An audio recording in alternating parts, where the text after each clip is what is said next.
You want to hear something that still surprises me to say out loud? The person who built the model almost left this field for good. Yes, it was me. And in case you don't know me yet, I'm Dr. Jenny Hughes. I'm a trauma psychologist and the founder of the Brave Trauma Therapist Collective, which is a community where we make sure trauma therapists still have something left for themselves at the end of the day. Now, I developed this model, the Trauma Therapist Trauma Response Model, after years of teaching trauma therapists about vicarious trauma and after having come apart at the seams from it myself. Now, I'm going to tell you what pulled me back because it's probably not what you would guess. So here's the question that I want you to keep in mind as we walk through all of this together. Why do some of us slide down this model and burn all the way out while others carry the exact same weight for decades in their career and stay in love with the work? It's not about who's stronger or who knows more or who has better boundaries, okay? The real answer is hiding in plain sight. And by the end of this, you will have seen it in every single stage. And as you go through, keep in mind that all the stages are connected. So no matter where you're at today, it can be helpful to know the other processes here too. Before we get into all of this though, you and I need to be on the same page about something, which is that no matter what you have been taught, you are experiencing vicarious trauma in your work as a trauma therapist. It is a completely normal part of your work because vicarious trauma is experienced through empathic engagement, that energy transfer that is literally the foundation of your job description, right? So you cannot avoid vicarious trauma, which we'll talk more about next.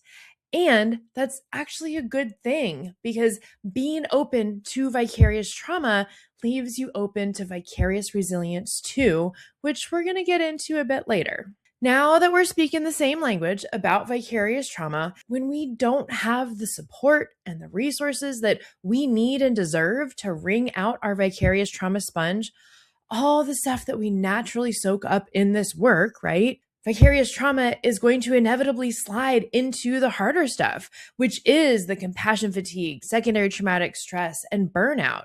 All things that we can actually prevent and walk back. Let's sit with that for just a second, okay?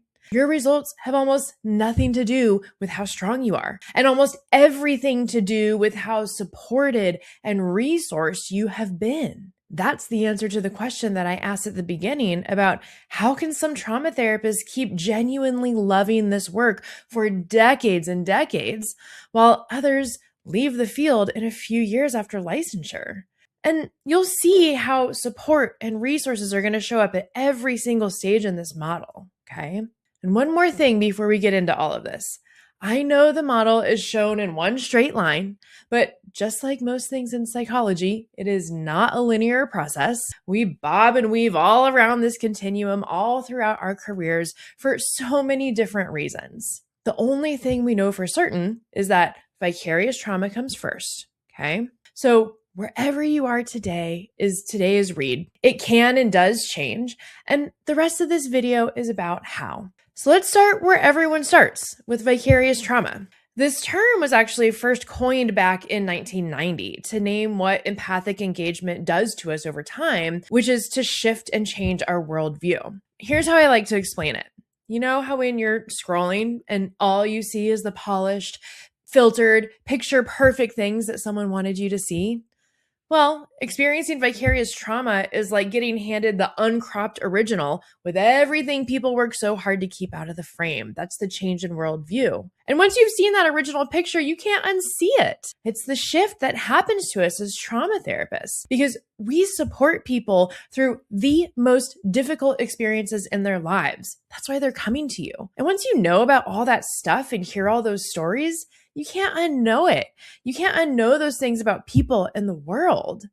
And like I said earlier, this is just a given in our work. And while you can't avoid it, it doesn't necessarily have to cause problems in your everyday life. But remember, if you don't have the support and resources to wring out your vicarious trauma sponge full of all the things that you have soaked up each day as a trauma therapist, the signs of vicarious trauma can and do start to cause damage. For me, that when I don't get to wring out my sponge, it usually starts with being more irritable, wanting to be by myself a lot more, feeling way more tired than usual, and then either avoiding work as much as I can, not writing notes, avoiding emails and calls, you name it. Or, and this is a big one for me, I start overworking, right? So I can distract myself because, as long as I'm busy and doing good work, I'm not going to be bothered by the impact of all the things that I get to hear every day, right? Now, if this is where you landed and you've got enough support to metabolize this stuff, you're doing your job and you're doing it well. Yeah, the work changes you and you're moving along with the natural ebbs and flows of this profession. Ultimately, that's the goal. And protecting this in a harmonious way, not with perfect balance, but in harmony, right? As things shift, that's the name of the game. But most of us were trained to keep all of this to ourselves, if we even named it in the first place. We're trained to avoid vicarious trauma, right? That it's the boogeyman under the bed. Whoo, stay away. But something this normal, carried in silence, it doesn't stay quiet for long. One of our members in Brave, Shara, she told me one time that finally having language for how vicarious trauma was showing up in her meant that she could actually make changes that brought her energy and effectiveness back. And she told me that that happened both at work and home. That's what naming it makes possible. And notice the catch you're going to keep hearing. She didn't get there alone. She got there because she was able to find her fellow trauma therapists who really got what it's like to do this work and love it just as much as Shara does. And all this while knowing that it's tough and being okay with naming that stuff out loud. This kind of support matters even more at the next stage in the continuum where our work really starts to cost something. And this brings us to compassion fatigue. This term was coined in 1992. It literally came after vicarious trauma in the history books. And it first came up in a study on burnout in nurses. Okay. And what they described and the way that it's still described today is that compassion fatigue happens when you feel like you just have nothing left to give. Your cup is empty, your battery is dead, you're just a warm body in the chair, moving through each session after session, because you are just so drained. There's a numbness to compassion fatigue, a detachment, an indifference toward work that you really do care about deeply. And underneath, there's a part of you that starts asking, what am I even doing? Am I making a difference? Am I good enough for this?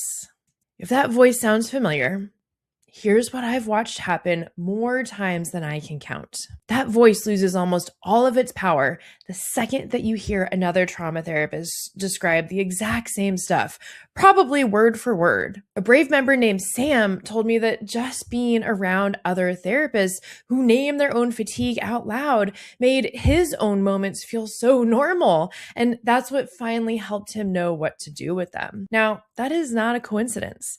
That part of you is powered by isolation, and it can't keep going full force once you're around people who get it. And hang on to that, because as we get into the next stage, I'm going to share about when I personally found out how loud that part can get when we are all alone in this work. That next stage is secondary traumatic stress. And this one is different from the two before it because it actually is a diagnosis in the DSM-5, whereas compassion fatigue and vicarious trauma are not, and they are technically only experienced by people in helping and healing professions, just like you. And please remember this because these terms often get used interchangeably all the time in the media and even in the literature, especially interchanging vicarious trauma and secondary traumatic stress, which causes so many freaking problems. But vicarious trauma and compassion fatigue only happen through that empathic engagement and ultimately empathic distress, while secondary traumatic stress can happen to anyone, anytime, and it happens when they learn about something terrible that happened to another person or in the world, okay? We first really, as a profession, started to acknowledge secondary traumatic stress after about 9/11, when people worldwide were watching the Twin Towers fall over and over and over again, and then reporting symptoms of PTSD as a result, even if they were not personally affected by that tragedy. Now, this happens today as we all watch terrible things show up on our phones and our social media feeds every day, often then contradicted by some funny cat video, right? And when we talk about secondary traumatic stress caused by your work as a trauma therapist, what we mean then is essentially PTSD like symptoms that are caused by your job. Okay. So we're talking intrusive images, nightmares, hypervigilance, hyperarousal, avoidance, but it's not because of something you have experienced in your life. It's because of the work you do with your clients. So their stories are showing up in your mind, in your sleep, and your body when you never invited them in. I know this one personally, deeply. Early in my career, I was the trauma psychologist at a level 1 trauma center in New Orleans, and it was the best and the hardest job that I've ever had. But when I first started, I was essentially doing it all alone. I did definitely collaborate with the psychiatry team at the hospital, and I was honored to supervise psychology interns, but I didn't have a true peer to do that work with. And working at a level 1 trauma center in New Orleans means working bedside with survivors of lots of community level violence, car crashes, I mean, you name it. But those two in particular were things that could potentially happen to me and the people that I love. So, one afternoon, as my best friend and I got out of an Uber in broad daylight to go to one of our most favorite events in New Orleans, I was suddenly and completely certain that I was about to get shot. Nothing had happened. It was a totally normal day, but my nervous system had been paying such close attention to my patients, to their worlds, with no one to talk to about it. And that was a scary fucking moment, right? Because I had yet to be brought down by this work that I love. So here's what actually brought me back. The thing I said that you probably wouldn't guess. It wasn't a new boundary or schedule. It wasn't a better self care routine. I was finally able to hire this incredible LCSW onto our team, who is still a dear friend. And for the first time, I had a colleague I could do the work with. I had a partner in crime, someone I could talk to about it, fall apart with, and love this work alongside. I got to be human in it with another person who got it.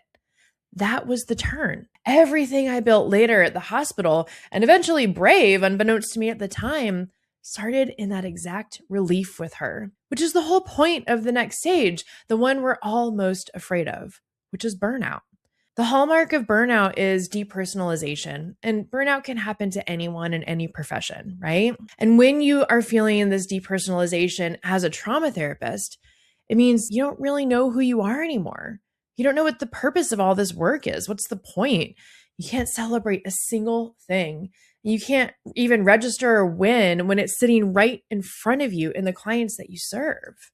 Burnout is where we often start to see people reach for that glass of wine at the end of every single day because numbing's so much easier than dealing with it. And it's where trauma therapists start to jump ship to save themselves, to leave the field because they've gotten so far down the continuum that it is genuinely hard to believe that there's any way back.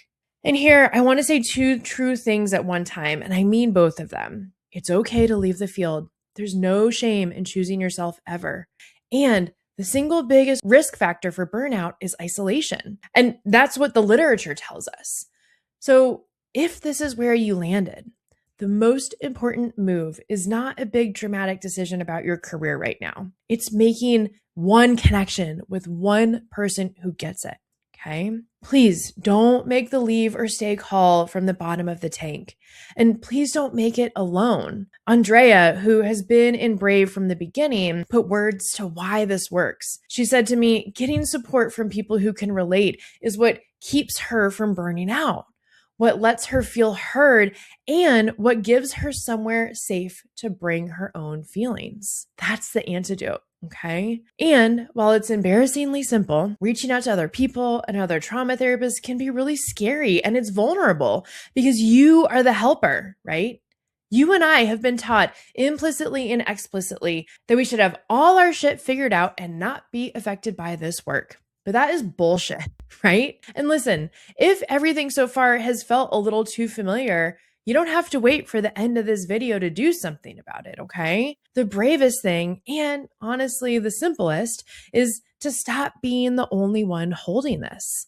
That's the whole reason that I built Brave. Now, back to the part I most want you to have. You see, there's a whole other current that is running the opposite direction from the trauma therapist trauma response. And it's the part that I most want you to have. So this is the turn. There's something called vicarious resilience, and it was discovered almost entirely by accident in the early 2000s by a group of qualitative researchers who were studying trauma therapists that were working with survivors of torture. Yep. And unsurprisingly, they were expecting to hear about all the terrible things, right? All the damage that work was doing to those therapists. Instead, the therapists were describing how they were growing, how they were being changed for the better by working with these survivors of torture. And the researchers realized that the same mechanism as vicarious trauma, empathic engagement, was happening, except it was running in this other direction. In other words, that same openness that makes this work cost you something is also the exact thing that lets it give back to you. And that means you cannot be open to one without being open to the other. You can't shut yourself down from vicarious trauma if you want to experience vicarious resilience. So what is vicarious resilience? Well, it's often a feeling in our body. And for me, it often starts with the warm fuzzies that I feel in my chest in session when a client can find joy again after years without it, or when they tell me that they took a step forward that they never thought that they'd take. And also, and perhaps especially, in many hidden moments, because vicarious resilience isn't just about the big breakthroughs. And here's where it ties back to everything else we've talked about. One of the strongest predictors of vicarious resilience is the quality of your relationships with your peers, with other trauma therapists. It almost doesn't become real in your body until you say it out loud to someone who gets it, who understands. You can feel the warm fuzzies on your own, but they don't fully land until they're shared. A member of Brave named Sarah told me that once she had language for vicarious resilience, she realized it was the reason that she loves being a trauma therapist and the reason that she hasn't burned out. She could feel it in her body, and it worked like a protector against everything else we just walked through in the continuum. So, back to the question I asked you way at the very beginning. Why do some of us burn all the way out while others carry the same weight and stay? You've watched the answer show up at every single stage here. Vicarious trauma grows in silence. The not good enough voice runs on isolation. Secondary traumatic stress nearly took me out when I was carrying it alone, and a colleague is what brought me back. Isolation is burnout's single biggest risk factor, and the resilience that makes all of this sustainable barely exists until you share it with someone else who gets it. So the question was never about how strong you are.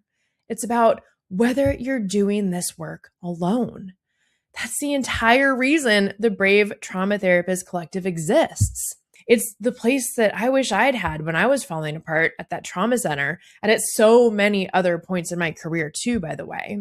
Brave is a community of trauma therapists who get it, where we practice this stuff together in real time with real humans. A member named Julia described what makes it different. She said, in Brave, you can tell people that you had a heavy day and they just support you. No questions asked, no being judged for having a reaction. And Kira told me that Brave never feels like busy work. It feels intentional and personal, like we're actually changing lives, including our own. If any of this felt like I was reading your mail, come find your people in Brave. The door is open and there's a seat saved for you. And wherever you landed today, it's where you are right now, and right now can change. So the next move is small, and it's not one that you have to make by yourself. Here's to being human together.